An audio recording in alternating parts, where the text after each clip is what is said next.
Picture the scene.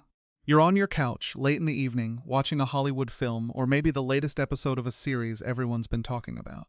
The subtitles are off, on purpose, because tonight you've decided to test yourself. And somehow, it works. You follow the story without effort. You catch the jokes at the exact moment they land. You feel the tension rise in the dramatic scenes, right on cue, exactly as the writers intended.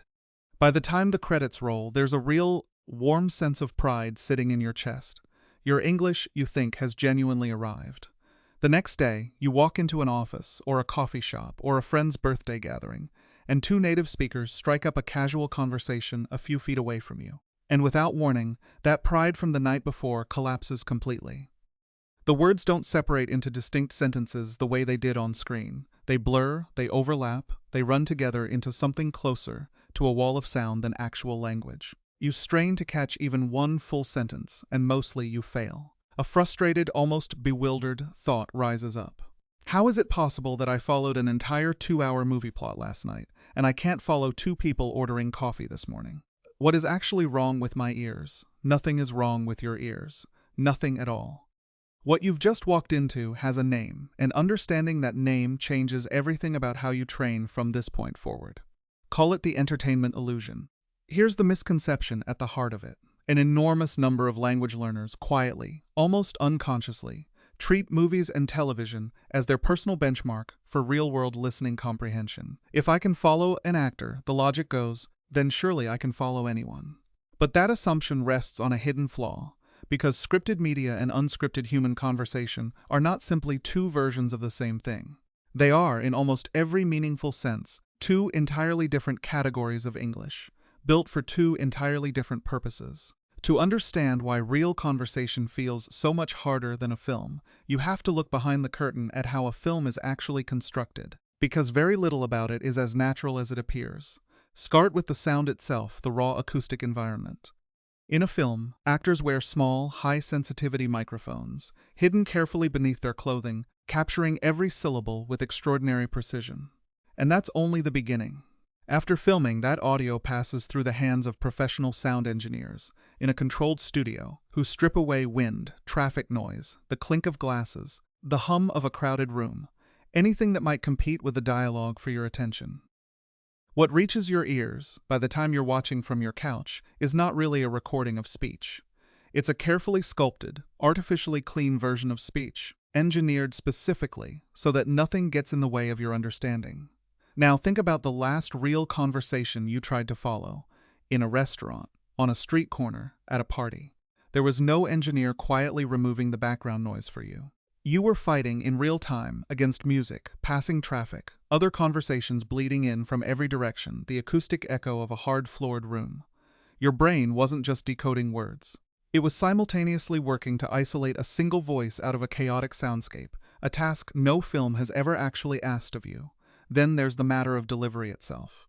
Every line an actor speaks was written, in advance by a professional writer, revised, refined, tested for rhythm and clarity. And if an actor stumbles over a word, mumbles, loses their train of thought mid-sentence, the director simply calls cut, and they try again, as many times as it takes, until the delivery is flawless.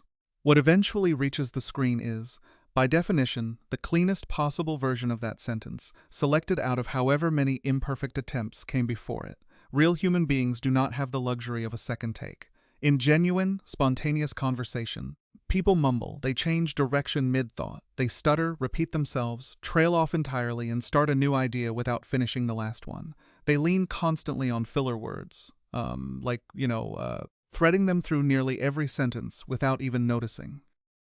Real speech is messy by nature, full of logical detours that would never survive a script editor's pen, and yet somehow, native speakers understand each other through all of it, effortlessly. Because they grew up training their ears on exactly this kind of chaos, not on Hollywood's polished substitute for it. And then there's pacing. Even when a film character is written as gruff, or fast-talking, or deliberately rough around the edges, the actor playing them has still been trained, carefully, to project clearly enough for an audience sitting in a dark cinema, headphones or speakers, to follow every word without strain. Real native speakers, in real conversation, are answering to no audience at all. They speak at a natural, unforced pace, letting their volume drop at the end of sentences, sometimes talking through a half-closed mouth, entirely unconcerned with whether a listener nearby is catching every syllable. Movies, without ever intending to, quietly train your ears to expect a standard of linguistic clarity that essentially does not exist anywhere in ordinary human life. But here is the deeper reason real conversation feels so overwhelmingly fast. And it isn't really about speed at all. It's about something almost nobody explains clearly in a traditional classroom. Linguists call it connected speech, and once you understand the mechanics behind it, that wall of sound stops feeling impossible and starts sounding, instead, like a pattern you can actually learn to hear. When native speakers talk casually, they don't pronounce each word individually, the way a dictionary or a textbook audio track does. They treat an entire sentence as one long, continuous stream, and to make that stream flow smoothly, their mouths apply a handful of automatic, largely unconscious shortcuts. The first is called linking. When a word ends in a consonant sound and the very next word begins with a vowel, native speakers physically carry that consonant forward, attaching it to the beginning of the next word. Hold on a minute. Spoken carefully in a textbook becomes, in real conversation, something closer to hold on a minute, one continuous shape rather than four separate words. Your brain, trained on textbook audio, goes searching for a word called dona, finds nothing, and stumbles, even though the actual meaning was sitting right there the entire time, just fused differently than expected. The second shortcut is called catenation, and it happens when one word ends with the exact same consonant sound that begins the next word.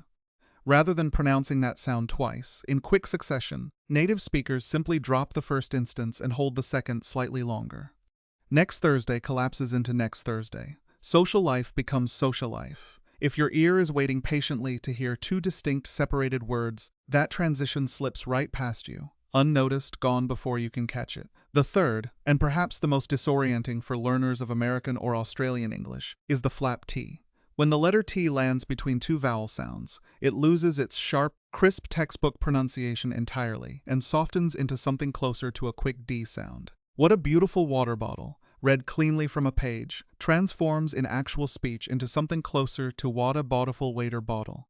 If your ear is still listening for that crisp, formal T you learned in your first English class, you will genuinely fail to recognize words you've technically known for years, simply because they no longer sound the way you were taught to expect. None of this is native speakers being careless, or lazy, or sloppy. This is simply what happens to any language, in any country, once it's spoken quickly, casually, by people who've never once thought about the mechanics of their own speech. To finally understand real conversation, you have to stop training your ears to search for individual, cleanly separated words, and start training them instead to recognize these fluid, blended rhythmic patterns as the actual, ordinary shape of spoken English. So, knowing all of this, how do you actually retrain your ears?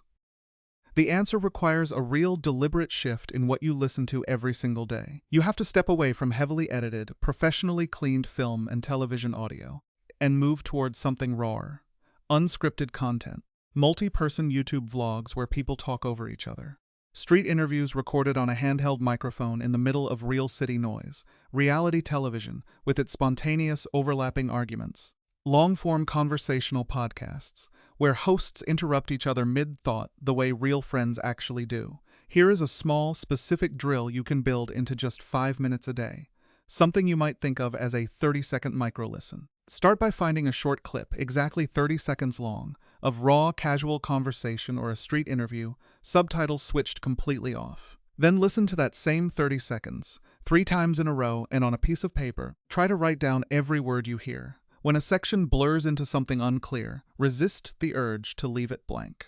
Write down exactly what it sounds like to you, phonetically, even if the result looks like nonsense on the page. If it sounds like wada, write wada then, only after those 3 listens, turn the subtitles back on, or pull up the transcript, and compare your version against the real text, line by line. Look closely at exactly where you went wrong. Was it a genuinely unfamiliar word, one you'd simply never encountered before? Or was it something you already knew perfectly well, a small, ordinary word like out or on, that had physically fused itself into the word beside it, hiding in plain sight? This is where the actual learning happens. In that quiet moment of comparison, matching the messy, blended sound you actually heard against the clean, separated words on the page. Do this consistently, and something structural begins to shift inside your listening brain. You are, quite literally, building a new internal map, one that finally matches the real, lived sound of the language, rather than the polished, artificial version you first learned from. And the next time a coworker, or a stranger at a coffee shop, or a friend at a party uses that exact same fused sound in casual speech, your brain won't stumble the way it once did. It will simply understand instantly, without any conscious effort at all. Understanding a film is a genuine accomplishment, and there's no reason to feel it was somehow wasted effort. But it is, in truth, only the first rung of a much longer ladder. Real fluency asks something braver of you. It asks you to step outside the sterile, carefully engineered clarity of Hollywood and walk directly into the messy, overlapping, unpredictable noise of actual human conversation, and to keep listening, patiently, until that chaos starts to resolve, on its own, into something you can finally, genuinely understand. So tonight or tomorrow, open a raw, unscripted video, something with real noise, real interruptions, real imperfection. Close your eyes for just 1 minute and listen. Not for individual words this time, but for the places where those words quietly disappear into each other. That blur you once found so frightening. It isn't static, it's a language, spoken exactly as it's actually lived.